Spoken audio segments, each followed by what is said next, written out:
Teaching virtually differs from face-to-face teaching in many ways. One of which being that you don't actually have to teach live. You can pre-record yourself and give it to the students for them to access whenever they want. Now, there are several benefits to this, particularly for students who may be sharing devices with other members of their family, be they siblings or parents. They can also re-watch these videos whenever they want. If something wasn't clear the first time, maybe re-watching could help. However, there are some downfalls to this, both from a student perspective and a teacher perspective. Videos that are pre-recorded often take forever to create. While you can retake and retake and retake them until they are perfect, you've eliminated every every every strange sound in the background, you often feel the pressure to do that, which can result in what should have been a 5-minute exercise taking over an hour. As well as that, you don't have the same interactivity with a pre-record. You cannot answer students' questions as they come up. They cannot say, "Miss, I didn't understand that. Sir, I'm not quite sure what you said there." So because of that, it can be nice sometimes to teach face-to-face, but there are issues with that, as I said before. So what is the balance? Well, in this video, which is part of our Teaching Virtually, how to recreate that interactive classroom experience, I'm going to show you a little trick that you can use to satisfy both camps. Now, right now, I am in a Zoom meeting, but I'm just recording my screen.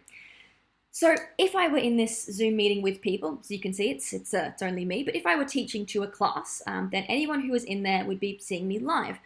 But the people who couldn't make it, they would miss out on this wonderful lesson. But I can make sure they don't, and that is by recording it. Now, Zoom has its own recording built in, as I am highlighting down below. And it's very easy to use. You literally just click record. Then you can choose either to record on this computer, and then Zoom will save it inside a folder on your computer. Often saves it in the documents folder. You may have to do some digging to find it. Or you can record it to the cloud, and then it will save it to your Zoom account, and you'll have to go to the Zoom webpage and sign in on there and download it from there in order to access it. But both are completely viable options. There are sometimes some issues with these. Sometimes things don't save 100% correctly, but it's still a pretty good recording option for those of you who are using Zoom. Not all of you use Zoom though. Some of you might use Microsoft Teams. So let's take a look at how to do it on Microsoft Teams. So here we are in Microsoft Teams, and it's pretty much exactly the same as it is in Zoom.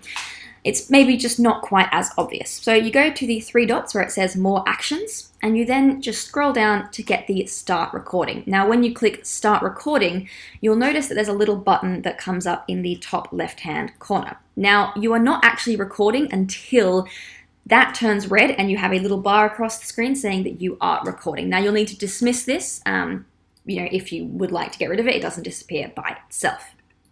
Now, there are some issues with Teams recording. I have found that it is quite tinny at times. However, it's still completely fine and usable.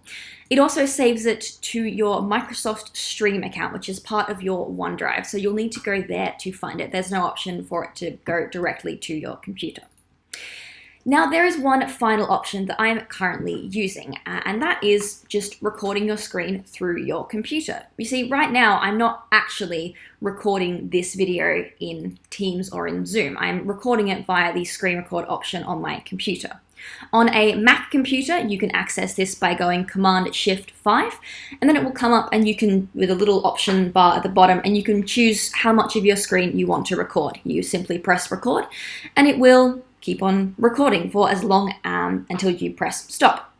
This has some benefits because it does record your whole screen, so you can see all of these little bits up here. However, it does also have some negatives. If you don't want your students to see that, then that's maybe not so great. I have found that the quality of the screen recording and the audio is better with this option. However, like I said, it does record more of the screen, so you do want to be a bit more careful of what you've got on the screen.